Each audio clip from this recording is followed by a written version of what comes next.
and so's on TV. He's wrestling, Bray Wyatt. I remember when he was at Warriors of Wrestling, and that's always something a promoter like Joe Bellini or Ricky O or Rob Banner, they would love to say it, is that somebody, one of their own, kind of like one of their children, is now in the big game. And I see that 2-3 years, Chris Steeler. I see that. Keep doing what you do. Keep doing it well, and your time will come.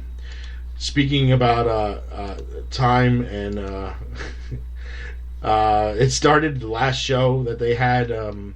Every time Chachi enters the ring now, the crowd bombards him with toilet paper, and I don't just mean pieces. I mean entire rolls.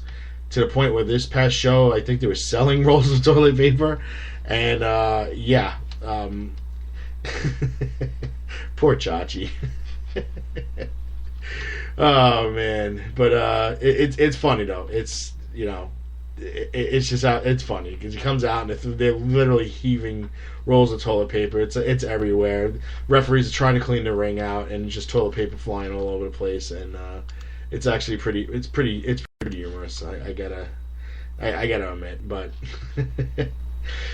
So, getting back to that, Logan Black, who's the one who started all that. So, that Money in the Bank saw Logan Black, Dirtbag Dan, Aaron Stride, Chachi, Steeler, Rude Boy Riley, some ladders, some bodies bending in ways that are not natural to the contour of the spine.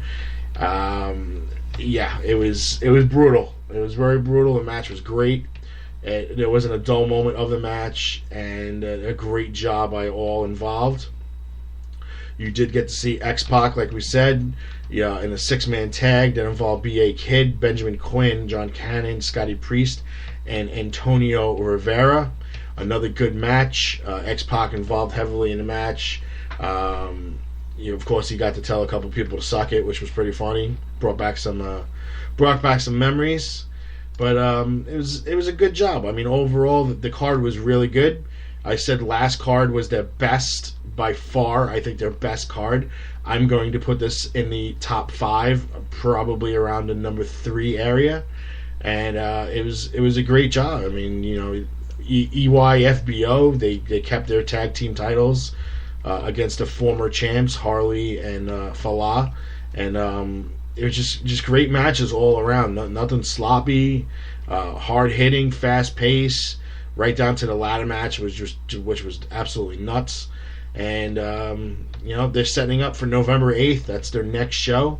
You'll have a former WWE Tag Team Champion Tugboat / Typhoon, or if you really want to dig even more, former WWE failed gimmick Shockmaster.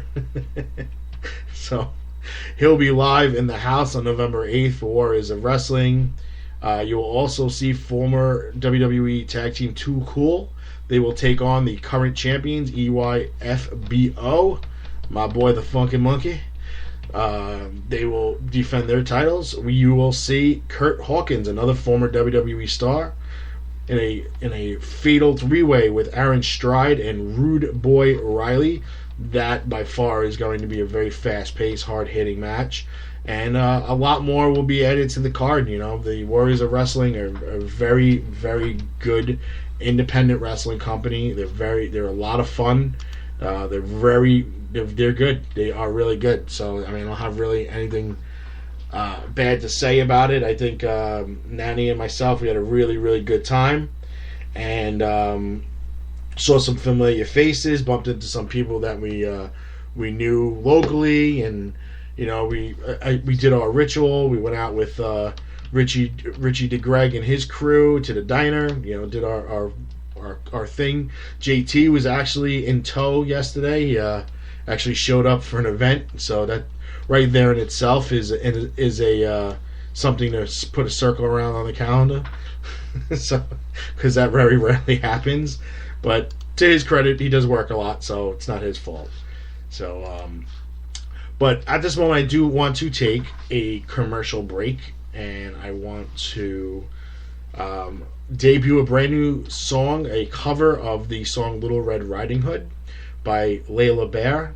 She's the one that we were playing the song Bray Wyatt's theme song during commercial break. So this is an awesome song, a cover of the song that she does. She's very talented. Amazingly talented. I see big things for her if she sticks with it. But I will gladly play anything that she makes on the show because that's how good it is. So at this time, I want to take a commercial break, and when we come back, we'll speak a little bit more about an upcoming Jersey Championship Wrestling show, and then we'll get into our interview with Kharma. So sit back and relax, and let's get this party started. The following announcement has been paid for by the New World Order. Esposito's Pizza and Pasta. Over a decade of excellent dining experience. Dine in, take out, or free delivery. We feature over 25 different types of pizza pies, and also will create anything you want. Our sauces are made fresh daily and use only the freshest ingredients. We also have good old-fashioned style entrees, cooked like your mom used to make. From wraps, calzones, rolls, and pasta specials galore to calamari and soups, all in a cozy atmosphere. Call today or stop on in. Hello, ladies. The Big Valboski here, and you're listening to Damage 365 Radio.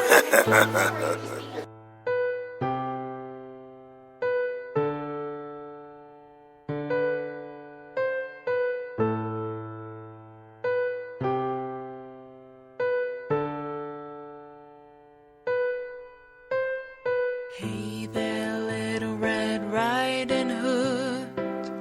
You sure are looking good. You're everything a big bad wolf could want. Little Red Riding Hood. I don't think little big girl should go walking in these spooky old woods alone.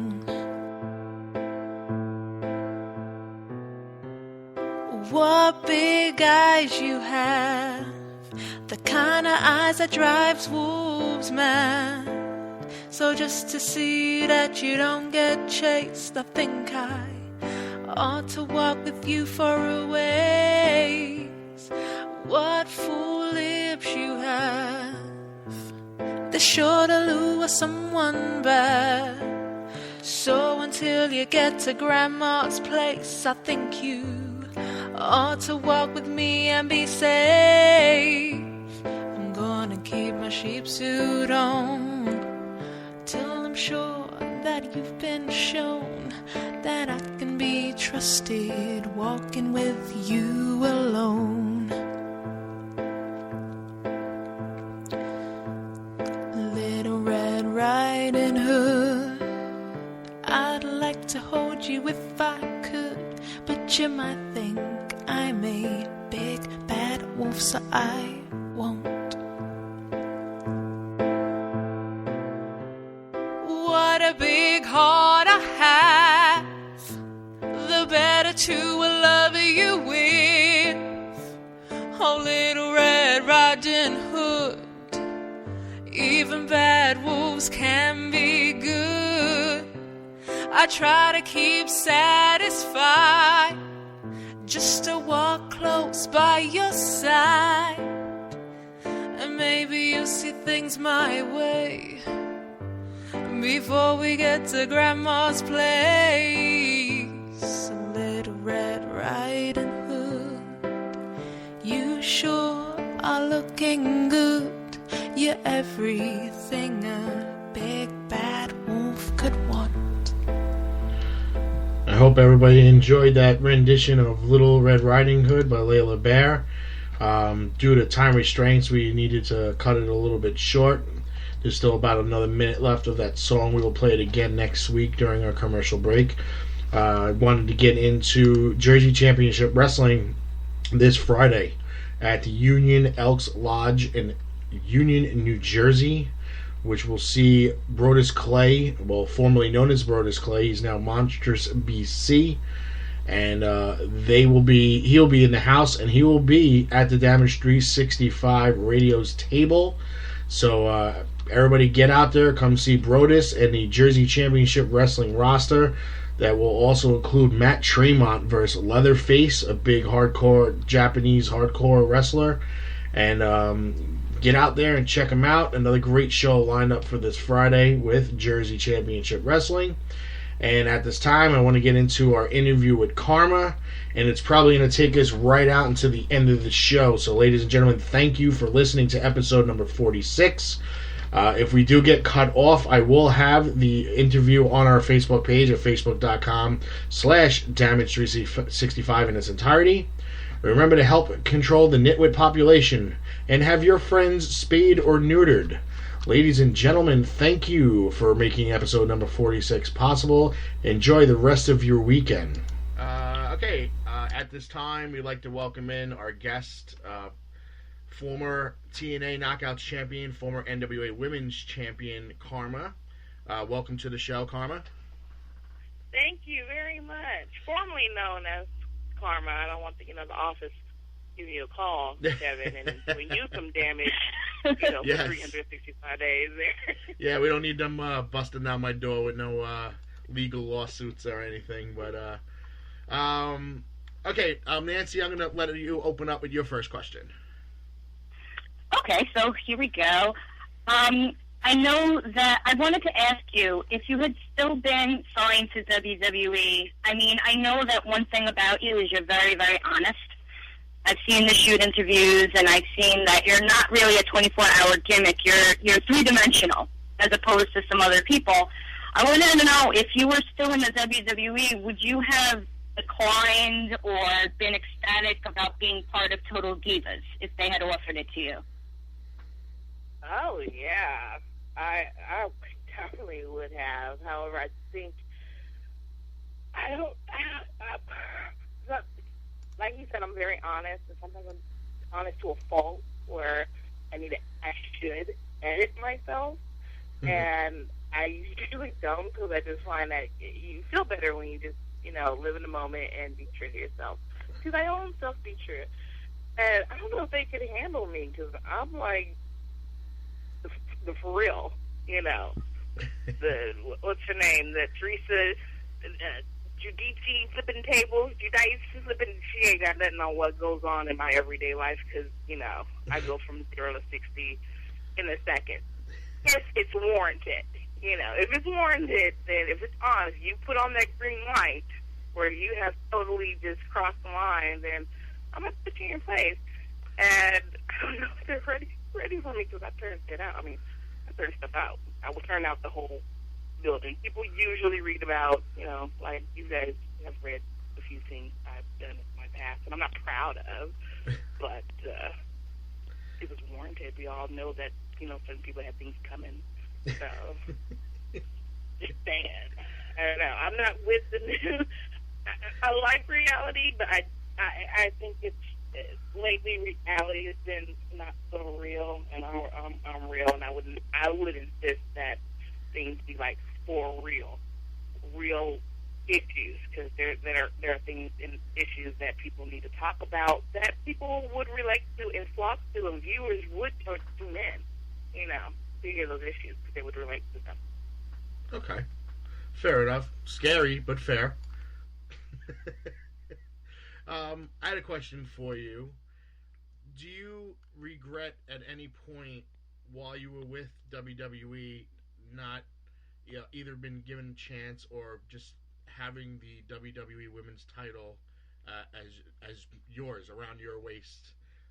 Because everywhere you've been, you've dominated and you've won, and everybody says they strive to be in the WWE. You were there, but you really didn't get a chance to peak. I don't know regret. I don't know if regret is the right word. I'm such a grateful person that I think that if I weren't such a grateful person, I'd still be there. I was so grateful just to have been there that might have been part of the problem. Where I was just grateful to go through Gorilla for my very first debut, and that piece was fine with me, and that's all I asked for. For months before my debut, I turned to my fiance and said, all I want to do is walk down the ramp. All I want to do is walk down the ramp at WWE, and my life is complete. And it's kind of all I did. So be careful what you ask for, you just might get it. Yeah. I don't know if regret's a strong word, but I'm pretty